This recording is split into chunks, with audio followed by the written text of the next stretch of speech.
যে আজকে আপনারা যারা 10 কেজি চালের জন্য, একটি মাতৃকালীন ভাতার জন্য, একটি বিধবা ভাতার জন্য, একটা বয়স্ক ভাতার জন্য, যাদের ঘর বাড়ি নাই, একটা ঘরের জন্য বা একটু জায়গার জন্য আজকে আপনাদের অনেকে দাঁড়ে দাঁড়িয়ে ঘুরে বেড়ান, দালাল ধরেন, অনেকে গরিব মানুষের মাথায় কাঁঠাল ভেঙে এই জায়গা দেবো এই দেবো বলে টাকা পয়সাও নেয় অনেকে। অর্থাৎ এই গরিব মানুষকে ঠগিয়ে ঠগিয়ে অনেক মানুষ বড়লোক হয়েছে। আপনারা তো এরপরে মানুষকে চেনেন কে কে ভাবে চলে ফেরে। দেখা যাচ্ছে ক্ষমতায় এসে আঙুল ফুলি কলা গাছ বট গাছ হয়ে যায় সবাই। এই জায়গা থেকে দেশকে বের করে নিয়ে আসার জন্য আমরা একটা নতুন ধরনের দেশ গঠন করার জন্য, নতুন সরকারের নতুন একটা কর্মসূচি দেওয়ার জন্য আমরা আজকে আপনাদের সামনে উপস্থিত হয়েছি।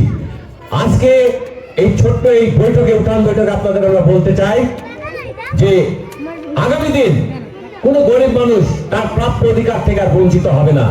একজন গরিব মানুষকে পৌরসভায় যেতে হবে না যে ওই পৌরসভায় কি কাজ নিয়ে আমাকে 10 কেজি চাল বা একটা ব্যাগ হাতে করে ওখানে গিয়ে লাইন দিতে হবে না।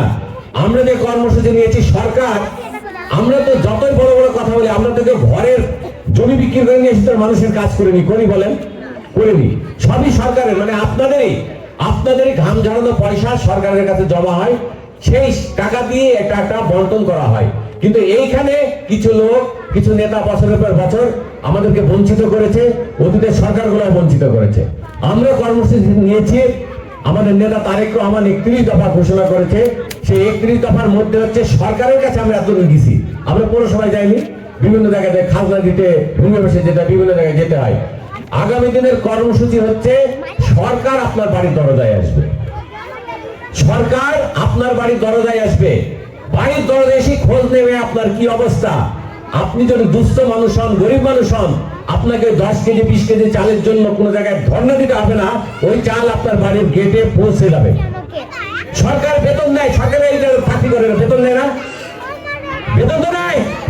তাহলে তাদের কাজ হবে ট্রাকে করে, ছোট ছোট ট্রাক আছে না, ওই ট্রাকে করে চাল নিয়ে এসে বাড়িতে বাড়িতে পৌঁছে দিতে হবে, কেউ আনতে যাবে না। আগামী দিন আপনারা দোয়া করবেন যাতে ধানের শীষ বিজয়ী হয়।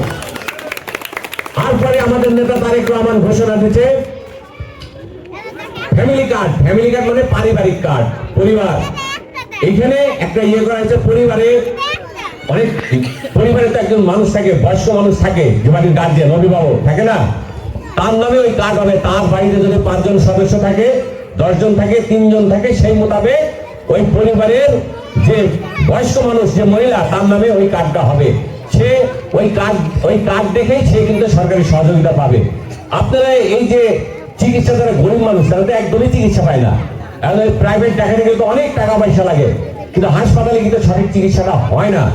আগামী দিন যাতে এই স্বাস্থ্য সেবাটাও মানুষ পায়, আমাদের কর্মসূচিগুলো এইটাই। এগুলো হয়নি কেন জানেন? এই যে যেমন ধরেন মেয়ের পরে কতগুলো মন্ত্রী এমপি অনেক তো দেখলেন আপনারা, এর আগেও দেখেছেন, দেখেননি? হয় কি জানেন? একজন এমপি মন্ত্রী হয়, তার কিছু চেলা চামড়াও থাকে, আত্মীয় স্বজন থাকে। ওই যখন এমপি হয় না, সে তখন আঙুল ফুলি কলা গাছ হয়, আর পরে তার চেলা চামড়াও বড় লোক হয়। চাকরি বাকরি হলে তাদের ভাই ভাতিজিরা পায়, সাধারণ মানুষের ছেলে মেয়েরা পায় না, যোগ্যতা থাকলেও পায় না। আগামী দিন এই বৈষম্যটা থাকবে না। আগামী দিন এই আঙুল ফুলি কলা গাছ আমরা কাউকে হতে দেব না। কথাটা বুঝতে পেরেছেন? এই ফ্যামিলি কার্ড আপনাদের নামে হবে।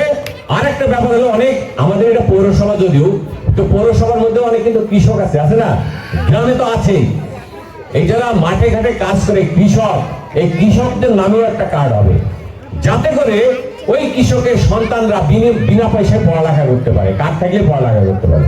এখন মেয়ের পরে জহির মিয়া, লাল মিয়া আছে, তাদেরকে আর বিনা পয়সায় পড়ানোর দরকার আছে? তাদের ছেলেমেয়েরা বলে না, তাই বলে। তো আপনাদের এখানে যারা আমরা উপস্থিত হয়েছি, বাংলাদেশের মেলা বেশিরভাগ মানুষই গরিব মানুষ। তাহলে এই কৃষকদের কার্ড থাকলে তাদের ছেলে মেয়ে, তারা যেমন সার পাবে, বিষ পাবে, তাদের ছেলে মেয়েরাও বিনামূল্যে লেখাপড়া করার সুযোগ পাবে। আমরা স্বাস্থ্য কার্ড করে দেবো, গরিব মানুষ যারা কার্ড থাকবে তারা যাতে স্বল্প মূল্যে চিকিৎসাটা পায়। এই কর্মসূচিগুলো কিন্তু আমরা নিচ্ছি। আগে এই ধরনের বিষয় ছিল না।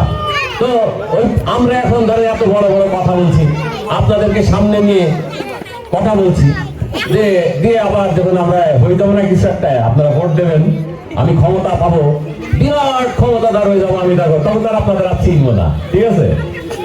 তখন আর চিনবো না, তখন আমি আমার ধান্দা নিয়ে ব্যস্ত থাকবো যে এই কাজ আর হবে না। মা বলেন, আমার প্রতিটা মানুষের খোঁজ যে নেতা হবে তাকে খোঁজ খবর রাখতে হবে, হবে কিনা বলে? এই মেয়ের পরে মানুষ যাতে অবস্থায় না থাকে, কোনো মানুষ যাতে না খেয়ে না থাকে, আর কোনো মানুষ যাতে সামান্য একটা সাহায্যের জন্য, একটা ওষুধের জন্য দাঁড়ে দাঁড়ে না করে। আগামী দিন সরকারি ব্যবস্থাপনা এটা হবে। আসলে মাথা যদি খারাপ হয়, বাড়ির গার্জেন যদি খারাপ হয়, তাহলে বাড়ির অন্য সদস্যরা কি করবে বলেন? তাহলে আগামী দিনে সরকারকে ভালো হতে হবে, আগামী দিন যারা এমপি মন্ত্রী হবে তাদের ভালো লোক হতে হবে, সৎ লোক হতে হবে। সেই কারণে আজকে আপনাদের সামনে উপস্থিত হয়েছে।